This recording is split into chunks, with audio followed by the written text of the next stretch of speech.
असं आहे की आपल्या सर्वांना कल्पना आहे की आता महानगरपालिका, नगरपालिका, नगरपंचायत याच्या निवडणुका आहे आणि याच्यामध्ये सध्या जो सत्ताधारी पक्ष आहे त्यांच्या माध्यमातून मोठ्या प्रमाणात जे काही संभाव्य उमेदवार आहेत त्यांचे कशा पद्धतीनं योजनापूर्वक त्यांचे नाव कमी करता येईल जेणेकरून ते निवडणूक लढले नाही पाहिजे या दृष्टीनं भारतीय जनता पार्टीच्या माध्यमातून प्रयत्न चालले। आपल्याला उदाहरण देतो एक की हे आमचे संजय राऊत हे कोंढाळी ग्रामपंचायत होती तेव्हा तिथे सदस्य अनेक वर्ष सदस्य राहिले। गेल्या 20 वर्षापासून तिथे सक्रिय राजकारणात आहे, तिथे मतदान करतात, तिथून निवडणूक लढवतात। पण यांचं नाव कोंढाळीमधनं कापून वानाडोंगरी हिंगामध्ये टाकलं आणि हे टाकत असताना कोणतेही डॉक्युमेंट त्या अर्जाला लावले नाही। म्हणजे तुमचं आधार कार्ड, रेशन कार्ड, टीसी अनेक जे डॉक्युमेंट आहेत ते लावले नाहीत, BLO ची सही नाही। यांना हिअरिंग द्यायला पाहिजे आणि यांचं ऐकून घ्यायला पाहिजे, त्यांना बोलावलं नाही, यांना काही माहित नाही आणि एकाएक यांचं नाव तिथून कोंढाळीमधनं काढण्यात आलं। का? कारण की हे तिथनं आमचे नगरपंचायतचे अध्यक्षाचे उमेदवार होते आणि हे निवडणूक लढले नाही पाहिजेत म्हणून हे षडयंत्र अशा पद्धतीचं भारतीय जनता पार्टीच्या माध्यमातून अनेक ठिकाणी चालू आहे। याच्यासाठी आम्ही जिल्हाधिकाऱ्यांना निवेदन दिलं की याची तुम्ही पहिले चौकशी तर कराच, हे कोणी केलं, काय केलं, कोण अधिकारी याच्यामध्ये दोषी आहे।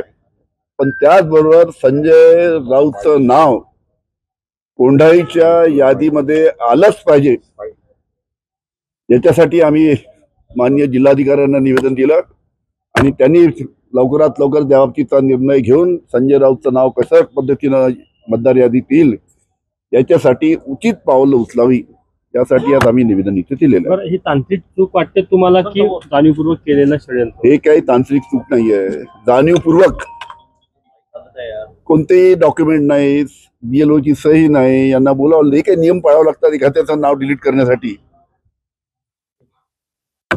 कोणतीही पद्धत याच्यामध्ये न पाळता एकाएक नाव डिलीट करण्यात आलंय आणि अशा घटना अनेक ठिकाणी झाल्या आहेत। आता यांना आम्हाला अध्यक्षाची निवडणूक लढवायची होती कोंढाळीची, यांचं नाव म्हणजे असं नाही की 10 महिन्यापासून प्रयत्न करून ते व्यवस्थित नियोजनबद्ध पद्धतीने या पद्धतीने हे नाव यांचं कापण्यात आलं। त्याच्यामुळे कलेक्टरनी ते असं नोंद घेतलीच पाहिजे आणि त्याचबरोबर इलेक्शन कमिशननी सुद्धा या बाबतीत निर्णय घेऊन संजय राऊतचं नाव मतदार यादीमध्ये कसं येईल आणि त्यांना निवडणूक कशी लढवता येईल यासाठी निर्णय घेतला पाहिजे। हो, फलटणमध्ये एका महिलेने आत्महत्या केली। आत्महत्यापूर्वी तिच्या हातावर एका पोलीस अधिकाऱ्याचं नाव लिहून त्यांनी शारीरिक शोषण केलं, त्यामुळे आत्महत्या करत असल्याचं लिहून ठेवलं। किती गंभीर विषय वाटतो आणि कशा प्रकारे बघतो तुम्ही या घटनेकडे? अतिशय दुर्दैवी विषय आहे, अतिशय गंभीर विषय आहे की एखादी सुशिक्षित डॉक्टर तिच्यावर तिथला पोलीस अधिकारी बलात्कार करतो, जबरदस्ती करतो आणि अशा पद्धतीनं त्यांनी केलेल्या कृत्यामुळे त्या महिलेला आत्महत्या करावं लागते। त्याच्यामुळे पोलिसांवर जे नियंत्रण पाहिजे, अशा पद्धतीने जर पोलिसांची जर हिंमत वाढत असेल, कारण की अशा पद्धतीच्या घटना घडू नये म्हणून पोलीस काम करतात, पण यांच्यावर जर नियंत्रण असेल कोणाचं तर ज्या पद्धतीनं अशा घटना पोलीस स्वतः त्याच्यामध्ये इन्व्हॉल्ड आहेत त्याची गंभीर दखल गृहमंत्र्यांनी घेतली पाहिजे आणि पोलीसच या पद्धतीनं जर बलात्कार करत असतील तर याच्याशिवाय दुसरा विषय गंभीर राहू शकत नाही। त्याच्यामुळे या बाबतीत लवकरात लवकर राज्य शासनाने पावलं उचलली पाहिजे। सर, महायुतीमध्ये धंगेकर, मोहोळ यांच्यामध्ये एक राजकीय लग्न करताना दिसतो आहे।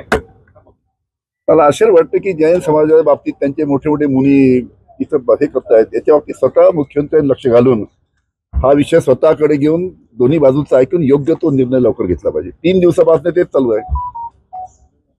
केंद्रीय मंत्री मोहोळ साहेब आणि तिकडे धनगेकर काय त्यांचे आरोप आहेत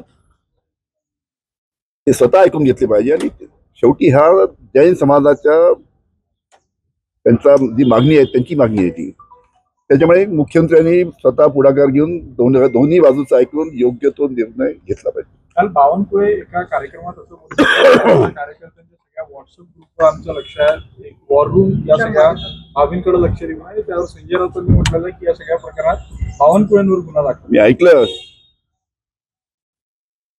भारतीय जनता पार्टीचे एक सिनियर मंत्री चंद्रशेखर बावनकुळेचं वक्तव्य मी स्वतः ऐकलं आणि मला आश्चर्य वाटलं की त्यांचं एवढं अज्ञान आहे त्यांचं या बाबतीत. राज्यामध्ये मंत्री असताना सुद्धा एखादा सिनियर मंत्री त्याचं एवढं अज्ञान असू शकतं.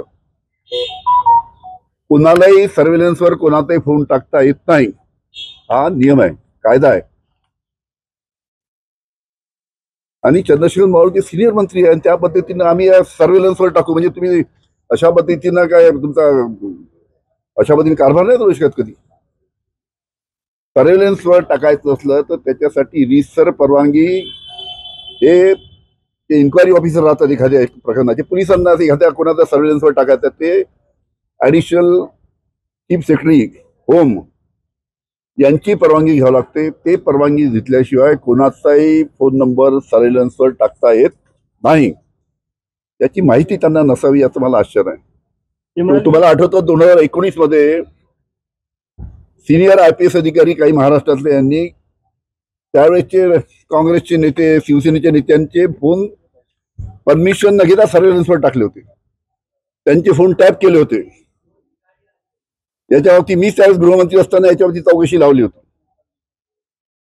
त्याच्यामुळे बावनकुळे साहेब सिनियर मंत्री आहेत, त्यांनी अशा पद्धतीचं वक्तव्य करताना थोडी माहिती घेऊन त्यांनी वक्तव्य केलं चांगलं राहील. ते म्हणाले की पक्षांतर्गत जे त्यांची टीम आहे त्यांच्या सर्व्हिलन्सवर व्हॉट्सअप ग्रुप पक्षांतर्गत सुद्धा करता येत नाही बावनकुळे साहेब, समजलं का? तर ICS होमकडे बसा, त्या खात्याच्या बेंचकडे बसा, सचिवाकडे समजून घ्या कायदा. तुमच्या पत्नीचा फोन सुद्धा सर्व्हेलन्स मला लावता येत नाही.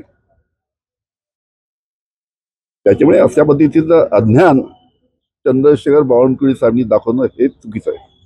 थँक्यू. चला.